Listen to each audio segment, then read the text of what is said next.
Good morning. How are you? It's been great, hasn't it? I've been blown away by the whole thing. In fact, I'm leaving. What you have there is a person of extraordinary dedication who found a talent. And my contention is all kids have tremendous talents, and we squander them pretty ruthlessly. So I want to talk about education, and I want to talk about creativity. My contention is that creativity now is as important in education as literacy, and we should treat it with the same status. Thank you.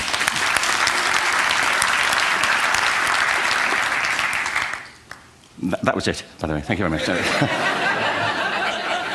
So, 15 minutes left. Well, I was born... No, I had a great story recently, I love telling it, of a little girl who was in a drawing lesson. She was 6, and she was at the back drawing, and the teacher said, this little girl hardly ever paid attention. And in this drawing lesson, she did. And the teacher was fascinated. She went over to her, and she said, what are you drawing? And the girl said, I'm drawing a picture of God. And the teacher said, but nobody knows what God looks like. And the girl said, they will in a minute.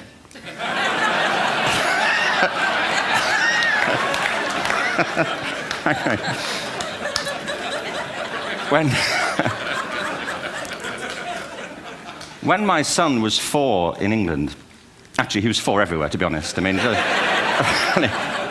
if we're being strict about it, wherever he went, he was 4 that year. But he was in the Nativity play. Do you remember the story? No, it was big. It was a big story. Mel Gibson did the sequel. You may have seen it. I don't know. It was Nativity 2. But James got the part of Joseph, which we were thrilled about. We consider this to be one of the lead parts. We had the place crammed full of agents and T-shirts, you know. James Robinson is Joseph. He didn't have to speak, but do you know the bit where the 3 kings come in? They come in bearing gifts, and they bring gold, frankincense, and myrrh. This really happened. We're sitting there, and they, I think, just went out of sequence. Because we talked to the little boy afterwards and said, you know, are you okay with that? And they said, yeah, why was that wrong? They just switched. I think that was it. Anyway, the 3 boys came in, little 4-year-olds with tea towels on their heads, and they put these boxes down. The first boy said, I bring you gold. And the second boy said, I bring you myrrh. And the third boy said, Frank sent this.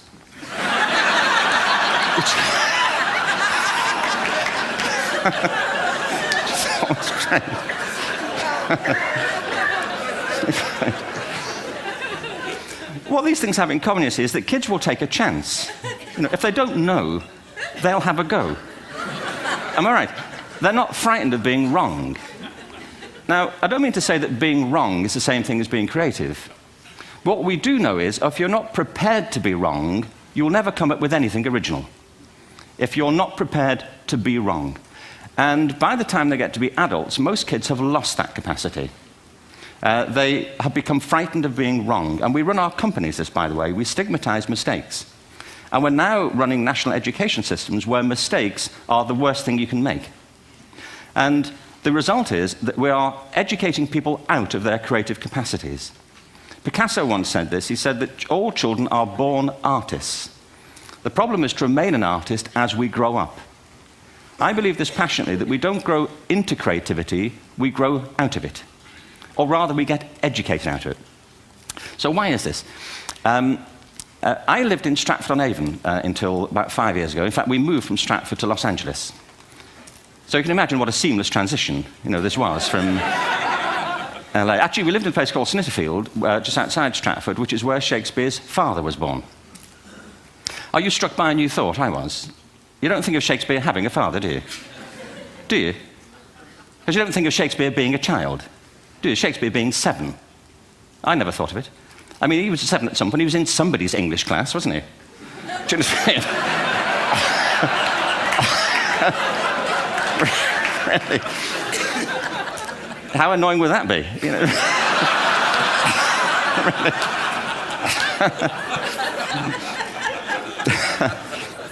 Must try harder.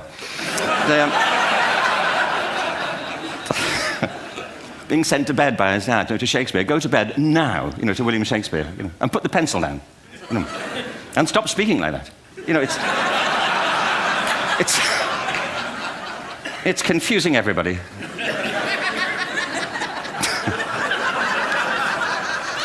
Anyway, we moved from Stratford to Los Angeles, and I just want to say a word about the transition. Actually, my son didn't want to come. I've got two kids. He's 21 now, and my daughter's 16. He didn't want to come to Los Angeles. He loved it, but he had a girlfriend in England. This was the love of his life, Sarah. He'd known her for a month. Mind you, they'd had their 4th anniversary, because it's a long time when you're 16. Anyway, he was really upset on the plane. He said, "I'll never find another girl like Sarah." And we were rather pleased about that, frankly, because she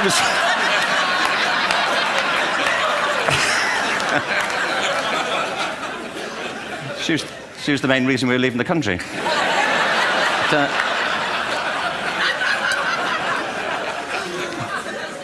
But something strikes you when you move to America and when you travel around the world. Every education system on Earth has the same hierarchy of subjects. Everyone, doesn't matter where you go. You think it would be otherwise, but it isn't.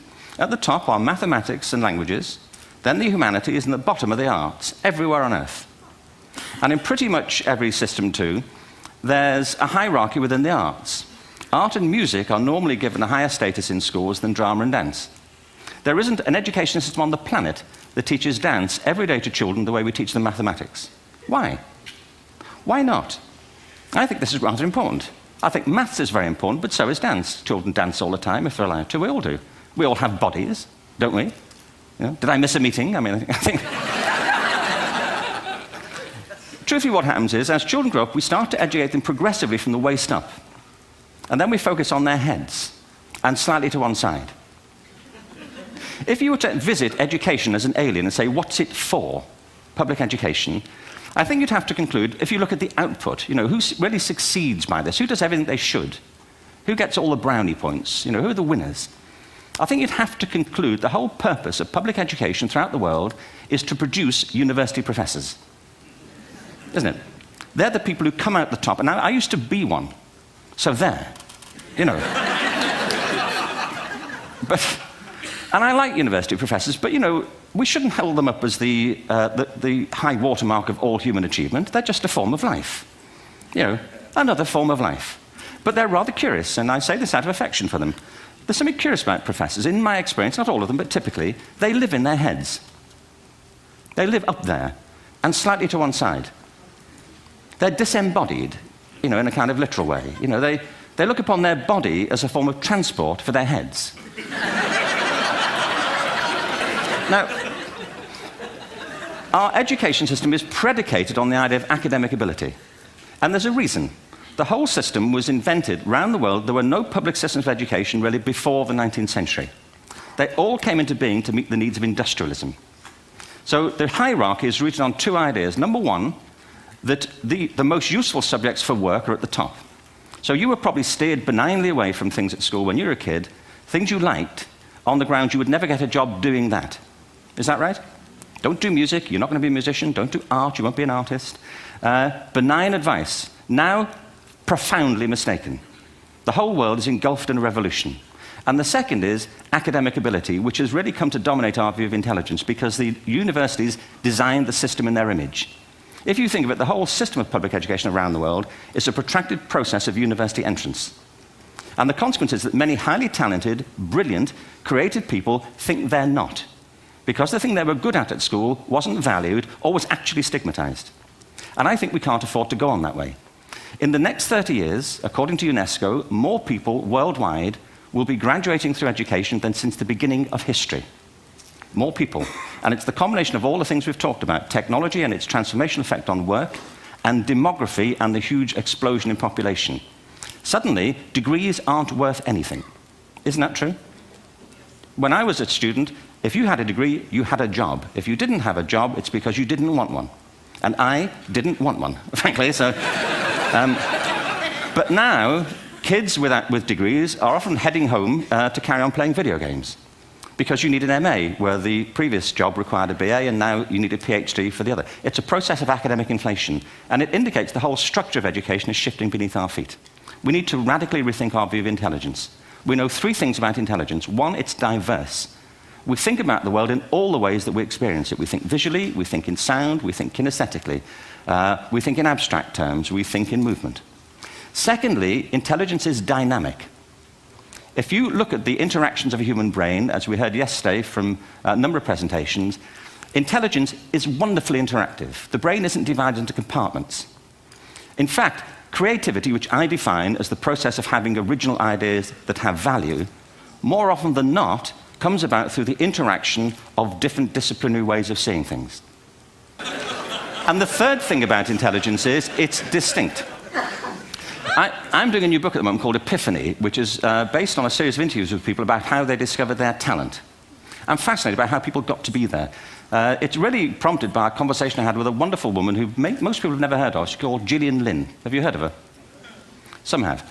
She's a choreographer, and everybody knows her work. She did Cats and Phantom of the Opera. She's wonderful. I used to be on the board of the Royal Ballet in England, as you can see. And anyway, Gillian and I had lunch one day. I said, how'd you get to be a dancer? And she said it was interesting. When she was at school, she was really hopeless. And the school in the 30s wrote to her parents and said, we think Gillian has a learning disorder. She couldn't concentrate, she was fidgeting. I think now they'd say she had ADHD. Wouldn't you? But this was the 1930s, and ADHD hadn't been invented, at this point, so it wasn't an available condition. People weren't aware they could have that. Anyway, she went to see this specialist. So this oak-panelled room, and she was there with her mother, and she was led and sat on this chair at the end, and she sat on her hands for 20 minutes while this man talked to her mother about all the problems Gillian was having at school. And at the end of it, because she was disturbing people, her homework was always late and so on, little kid of 8, in the end, the doctor went and sat next to Gillian and said, Gillian, I've listened to all these things that your mother's told me. I need to speak to her privately. So he said, wait here, we'll be back. We won't be very long. And they went and left her. But as they went out the room, he turned on the radio that was sitting on his desk. And when they got out the room, he said to her mother, just stand and watch her. And the minute they left the room, she said she was on her feet, moving to the music. And they watched for a few minutes, and he turned to her mother, and he said, Mrs. Lynn, Gillian isn't sick. She's a dancer. Take her to a dance school. I said, what happened? He said, she did. I can't tell you how wonderful it was. We walked in this room, and it was full of people like me. People who couldn't sit still. People who had to move to think. Who had to move to think. They did ballet, they did tap, they did jazz, they did modern, they did contemporary. She was eventually auditioned for the Royal Ballet School. She became a soloist. She had a wonderful career at the Royal Ballet. She eventually graduated from the Royal Ballet School, found her own company, the Gillian Dance Company, met Andrew Lloyd Webber. She's been responsible for some of the most successful musical theatre productions in history. She's given pleasure to millions, and she's a multi-millionaire. Somebody else might have put her on medication and told her to calm down. Now, I think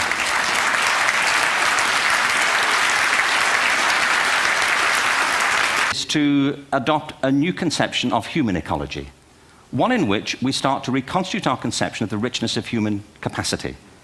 Our education system has mined our minds in the way that we've strip-mined the earth for a particular commodity. And for the future, it won't serve us. We have to rethink the fundamental principles on which we're educating our children. What TED celebrates is the gift of the human imagination. We have to be careful now that we use this gift wisely and that we avert some of the scenarios that we've talked about. And the only way we'll do it is by seeing our creative capacities for the richness they are and seeing our children for the hope that they are. And our task is to educate their whole being so they can face this future. By the way, we may not see this future, but they will. And our job is to help them make something of it. Thank you very much. Bravo. Here, here. Thanks.